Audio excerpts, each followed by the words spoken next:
Next, we have another piece that again illustrates the fun you can have if you're spontaneous and don't be afraid when you collect. And what I mean by that is that this is a Pima basket. The Pima live in Arizona, Native Americans, and I think it's pretty clear it's for pouring, either liquid or maybe grain or something like that. It's very old as these things go because it's so dark. Willow gets darker and darker. It's I love the shape. It's not a shape that you see the Pima doing even 75, 80 years ago. I think it's got to be much older than that. And I guess the fact that it's been worn quite a bit, but still intact and stood the test of time.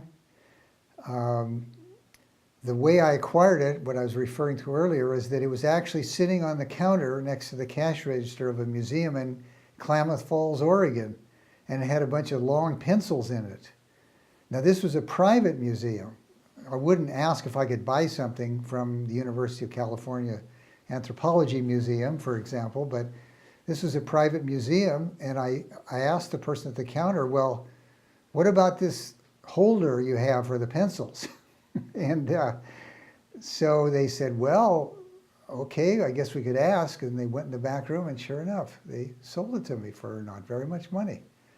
So it's an adventure. It's an adventure, and when you get back and you live with it, you have the memories of it. You have the object and the memories. So you budding collectors, be spontaneous. That's my message.